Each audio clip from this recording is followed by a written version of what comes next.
Look, I'm going to give it to you straight. A lot of these tips don't work anymore. Some of them might even be hurting your Instagram channel. So in today's video, I'm going to dive into all of the Instagram tips that I'm no longer following and that I don't think you should be following either. This video is brought to you by HubSpot. More on them later. Let's start off with a biggie, shall we? Let's just start off with a bang. So the tip that I don't think you should be following anymore is that you need to post every day on Instagram. And there are two sides to this. So there's the tip that you should post every single day on your feed. So whether that's a carousel, a reel, or a photo. And then there's a tip that you should post every day on your stories. I don't think you should listen to either of those tips anymore. I don't think you need to post content every single day on Instagram anymore. Let me give you some context. The reason why this tip exists is because Instagram came out a few years back and said everyone should be posting on Instagram every day. Like if you want to grow, you should post on Instagram every day. Of course, Instagram said that. They want us to post every day. They want us to be on the app more. It makes complete sense, right? Like just think about it. And they actually created algorithms which are geared towards rewarding creators who do post every day. So it makes complete sense.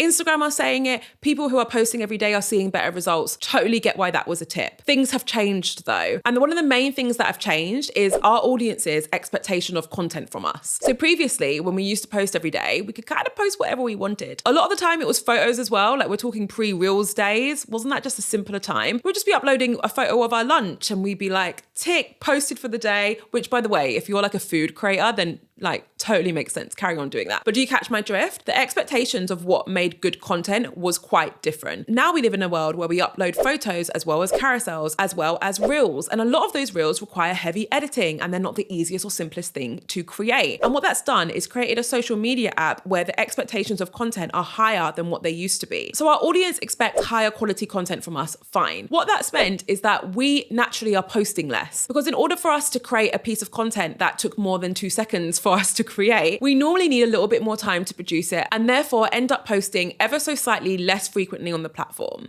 If you think about your favorite creator on Instagram right now, I'm willing to bet that they don't post anywhere near as frequently on Instagram as they used to. I myself have not posted daily on Instagram for years. Like I post on average like 3 times per week nowadays. I really don't post as much as I used to. Now, all of that to say that of course, if you have the capacity to create content that you are proud of and post it on a daily basis, then that is still going to put you in the best possible position to grow, but it's not going to guarantee anything. You feel me? On the flip side, if you don't have that capacity, you could still see steady growth and you could still see good results from your content if you post 5 times a week, for example, rather than 7 times a week. It's a similar situation for your stories, and I've been saying this for at least a year now. Do not post every single day on your stories if you are just going to post filler content. If you're just going to share your feed post or someone else's feed post and it's never going to be original content, don't bother. It is so easy to lose an Instagram story viewer. It's so difficult to get them back. You do not need to post every single day on your stories or on your Instagram feed anymore to see success, which I feel like a lot of you guys are going to take as good news. All right, another big one, hashtags. Do we still talk about hashtags? I feel like we do. I feel like we still talk about hashtags, and I think it's important that I still cover this. Hashtags are not important anymore. I'm just going to be completely blunt and honest with you. Some people still see some results from using hashtags, but for the most part, it is not something that you need in order to grow. Let me explain. Because I think sometimes people talk about hashtags and the fact that they're not that important anymore, but they don't actually break down why. And I feel like you need to truly understand the why in order to really like upgrade how you use Instagram this year and into the future. So essentially, if you put yourself in your audience's shoes, back in the day when hashtags were a big thing, the only way for your audience to find content that they were interested in, so if they were like, I want to find a video about plant care, the only way for them to find that video would be for them to look up that hashtag, click on it, and that way they'd see a bunch of content related to plants. Great. That was the only way for them to do it. If we fast forward to now, if that person wanted to find content about plants, all they have to do is search plants into Instagram's search bar and a bunch of content is going to appear. What's the difference, you might be wondering? Well, now all of that content that's appearing under the word plants, it's not appearing because the creators of that content used the hashtag plants. It's appearing because Instagram has figured out that that creator's content is about plants and that it's good. It's figured all of that out without a hashtag in sight. Okay, your content as a creator can be recommended to your audience without you having to use a hashtag. That is fundamentally the biggest change that has impacted hashtags. They are no longer the only way for our audience to find content about one specific topic. Now you have search. So you might be screaming at me right now, just being like, okay, we get it. Hashtags aren't important anymore. And then like, what do we do about them? Do we still use them? Don't worry, I'm going to tell you. Essentially, you are free to use hashtags should you please to in the future, but you do not need them in order to grow. If you do choose to use hashtags, this is how I recommend that you use them. You use a handful. We're talking between 1 to 5 on average per post. Now, the reason why I recommend only using a handful of hashtags is because of this second point. And the second point is that the hashtags that you are using need to be as relevant to your content as possible. That is by far the most important element of your hashtags moving forward. If you're going to use them, they have to be super relevant to you, to your audience, and to your content. The chances are for you to find specific relevant hashtags for your content, you're probably only going to find between 1 to 5 anyway. If you are someone who are still using 30 hashtags under every single post, I'm going to take a wild guess and say that a lot of those hashtags aren't as specific and aren't as relevant to your content as they should be. The reason why this becomes a problem is because Instagram will use your hashtags to try and figure out what your content is about. It will also look at other elements of your content as well. It will look at the content itself. It will look at the captions that you used. It's going to look at a whole load of stuff. If you have included hashtags and they are not relevant to your content or to your audience, all you're going to do is confuse Instagram. Instagram's going to be looking at hashtags like, now, what is this about? They're going to be like, I don't get what this post is about, and I therefore don't understand who is supposed to see it. If Instagram doesn't understand what your content is about, it can't understand who your content is for. If it doesn't understand who your content is for, it is not going to share it with anyone. I feel like that's the most clear way I can break down how Instagram works in 2024 and beyond. It's all based on Instagram understanding who your content is for. If it doesn't know who your content is for, it's not going to share it with them, right? Because it can't. So if you're going to use hashtags, make sure that you're only using a handful and that they're hyper-specific and relevant. When in doubt, search the hashtag that you're thinking of using. And when you see all of the content appear, ask yourself, does this content look like mine? Am I similar to these creators who are appearing on this hashtag page? Because if it's not similar, if your content is completely different to the other posts that are using that hashtag, there is a big chance that that hashtag is not relevant to you or to your page. All right, so I'm going to take a quick break because we do need to talk about a free resource that is going to massively help you if you are trying to thrive on Instagram this year. And let me tell you, in my experience, if you're clicking on these videos, it's because you are trying to thrive on Instagram this year. This resource is brought to you by HubSpot, and it is the beginner's guide to Facebook and Instagram marketing. Now, this guide is going to teach you how to maximize the value of your marketing and your content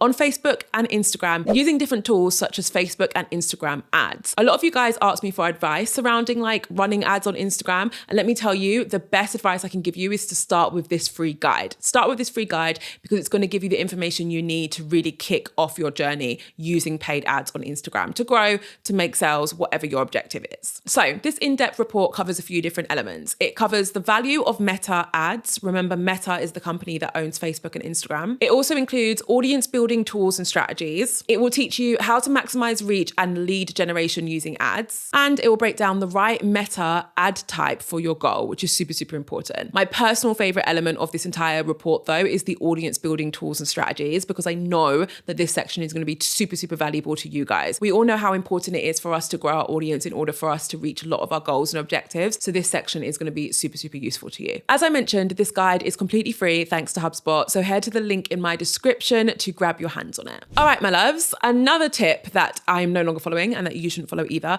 is to do with your captions. Specifically, this tip was all around writing long captions. Do you guys remember the days where like your Instagram caption was like 50% of the performance of your post? It was like your own little mini essay. Such a weird time when you think back to it. Now, I'm here to confirm to much of your delight that this is no longer the case. And there's a few reasons for this. The main reason is that the format of our content has changed over the years. So previously, captions had so much importance because we could only really share one photo. So therefore, in order for us to get as much value as we could in that post, we'd put it in our caption as well, right? Now you can share photos, you can share carousels, you can share reels. Like there are so many different formats you can share. So there's actually so many different ways for you to create value for your content. It doesn't just have to be in your captions. A lot of us haven't quite caught up to that yet. And I can honestly say that almost everyone I've ever worked with falls into one of these two camps of mistakes when it comes to captions. So there's the people who never bought into writing long captions and only share like one word or an emoji as their captions to this day. Now, whilst long captions are no longer required, that does not mean that we should not be writing a caption at all. If you are someone who doesn't want to write a long caption, and if you feel like your audience don't read your long captions, that's totally fine. I still want you to populate your captions with at least a sentence worth of words. And I want you to pay close attention to the words that you're using, because if you use words that describe your content or your audience or yourself really well, it's going to help Instagram understand you and your content a bit better. And if you listen to the previous tip, you'll know that when Instagram understands you and your content, it's a lot more likely to share your content with other people. Now, on the flip side, you've got the people who never really moved on from the long caption era, and they still write super valuable long captions. And you know what? A lot of those people have an audience who still read their captions. So for the most part, I'm like, go off, carry on doing it. It's working for you. Where the problem lies though, is when you are using your captions to contain all of the value of your post. Now, as a quick reminder, we all want to be creating content that's valuable in some way. And the value that you might be sharing might be educational, it might be entertaining, it might be relatable, or maybe even inspirational. Now, where the problem lies here is that you've picked a value and you've put it in your caption and nowhere else. So the actual post doesn't have much value in it. It's not entertaining, it's not educational, it's not relatable, it's not any of those things.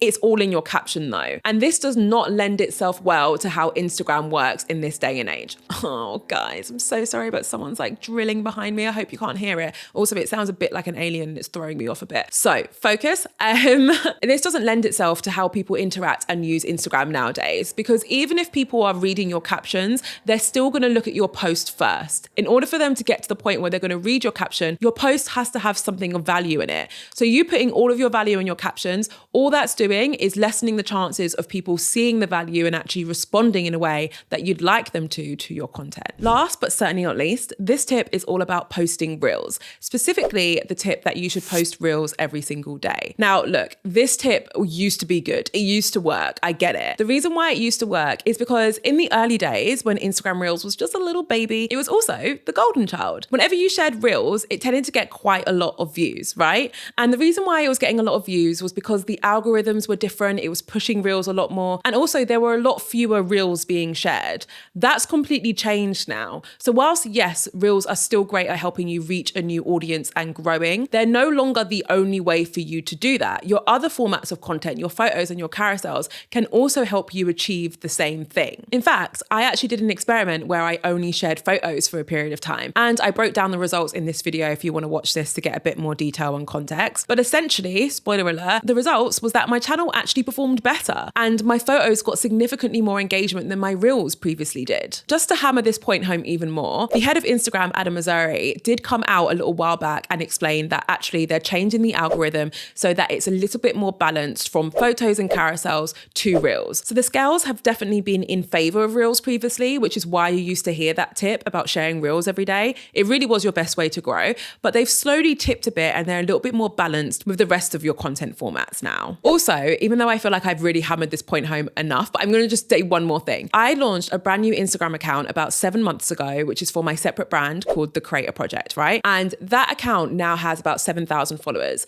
Don't get me wrong, I 100% leveraged my existing audience in order to grow that account, but I think it's still worth flagging because 85% of the content on that page are carousels. Every now and then we have a reel, which is a cut down from the podcast that I run under that brand, but for the most part, it's carousels, and they are often the best performing pieces of content on that channel as well. So what does this mean? Does this mean that you should no longer be posting reels at all? No, it's never going to be that extreme. You don't have to go from reels every day to not posting at all. But what it does mean is that if you are someone who naturally does not like creating or sharing reels, I don't like it. You don't have to pressure yourself to create content that you don't actually enjoy creating every day anymore. You don't need to do that. It's still worth having a good balance of content on your feed, and the content that you want to share is going to depend on your objectives. If you are still trying to grow, then sharing a good amount of reels, like a few reels a week, are definitely still going to help you reach that goal. But it's no longer the only way that you can reach that goal, which I think is good news for everyone. Okay, guys, that is it for today's video. If you feel like grabbing your free guide to Instagram and Facebook marketing, I recommend heading to the link in my description. If you feel like hanging around, then I recommend watching this video.